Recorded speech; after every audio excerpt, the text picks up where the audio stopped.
He's angry about mortgages. It's Angry Mortgage.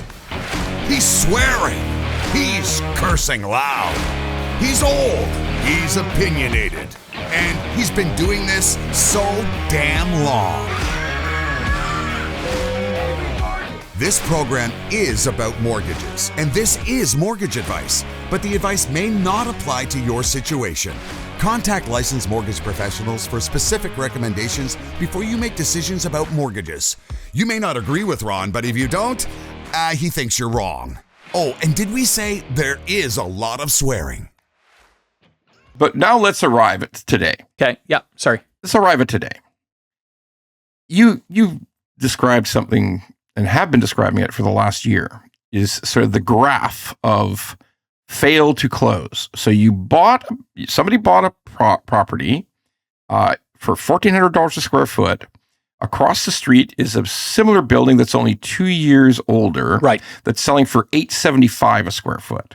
So you are doomed. This is the story. Yep. If you guys are just looking for a place to kind of come in at this point, whatever the hour is on the YouTube thing, this is it right now. Because this is the story that is going to spread the contagious. 49. Right, there you go. What we have here is the essence of the problem. In the same way that Uncle Bob talked a lot around his kitchen table about how much money he made, there is now I think we had talked about the knowledge that people used to have as cab drivers in England. Yeah, in London, you had to study for years and write this elaborate test that you knew every single turn of the city, and it was referred to as the knowledge. The knowledge. And the knowledge in Canadian real estate for many years was that you can make money on assignments. And the knowledge that is spreading now in Toronto, because social media is that actually you can walk away. Okay, that you can just go to your developer, say, I'm not closing. You can keep my deposit, and I'm going to forget about you. Correct. Now, there are repercussions to this. In fact, I did a whole video on the repercussions. It immediately made 1,200 hits in a single day or something, and I didn't even make it for public consumption. I made it for my own clients. But now other lawyers are using this simply to show people what the ramifications are. There are ramifications for walking away, but it's legal to breach a contract. And I'm going to start there. You don't go to jail. No. It's illegal to drive 101 kilometers down a highway. It's illegal to trespass on someone's property. It's not illegal to breach a contract. That's a tort action. That's correct. Or even or criminal action, perhaps, in some instances with battery or anything else. But it's not illegal to breach a contract. There are consequences, to be sure. And the consequences are not just the release of the deposit. They can come after you for more. So you lose your deposit for sure when you walk away. Yeah. That's gone. Yep.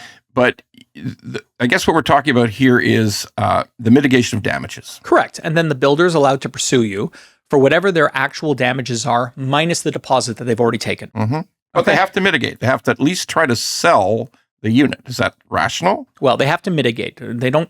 There's case law out there that says they don't. I don't want to be all lawyerly here, but there's case law that says it doesn't necessarily require you to sell. But yes, the idea is they have an obligation to mitigate in an expeditious way, and you can challenge them if they haven't done so. And in most instances, that means sell. Right. Yes, 100%. So what we're faced with now is the knowledge through both front page of the Star and the Toronto Star, and through social media groups that keep talking about this endlessly.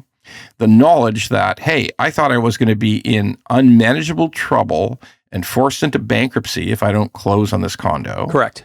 But it sounds like now all that happens is I lose my deposit, which is gone. It's been gone for 5 years. And I can sort of walk away from this thing. So I might as well. I'm just going to tell them I'm not closing. Right. And that's a hockey stick level increase in numbers. So let me share with you some of these numbers, because I was just a couple of months ago saying that the numbers are at 25%. I firmly believe they're now above 30%. That is to say, of all new products that are ready for people to take them over. New developments, yeah. Correct. About 30% of people at least are walking away. And I'll tell you how I know these numbers, because there's no sources on this. The builders are keeping it quiet.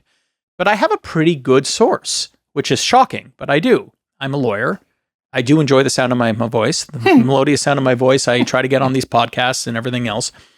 And as a result, people approach me when they have problems. And you know who's approaching me now? And I'm not talking about one group. I'm talking about multiple groups at this point, 4 or 5 groups at this point.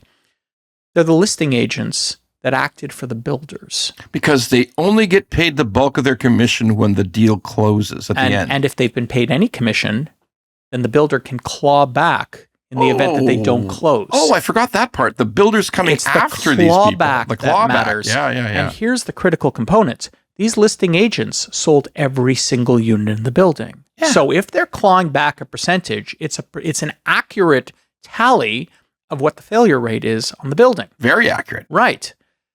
25 to 30% is coming from these stats. And this is, again, not one group in particular. So this is multiple groups that have we're moving past anecdotal. We're moving past anecdotal into a data source that's little understood, but is real.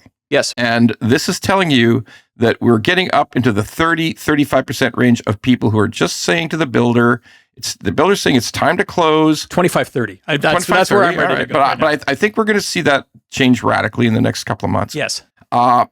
We know through this method, and by the way, it's a brilliant method. We know that looks like 25, 30% of people who bought those pre-construction condos just saying, no, I'm not closing. I'm not closing at all. And Ron, the interesting thing, and we've talked about this many times privately, the interesting thing is that 2027 is going to see product that is more expensive than today hitting the market. Yeah, 1,400 goes to 1,700. Right, exactly. Yeah. And so the hockey stick failure rate doesn't just come about because people are talking, but because the financial reality of the situation gets worse. It's worse. So, and again, and by the way, folks, this is a key, really big, important key. Rents continue to drop for new rentals. Well, that is, if I had one thing I want people to take away from the show, it's that very point.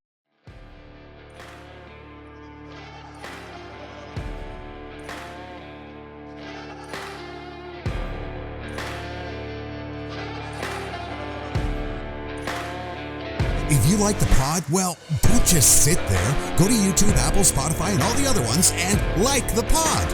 And don't forget to subscribe so we can keep being angry at mortgages and swearing about mortgages. Angry Mortgage could use your support.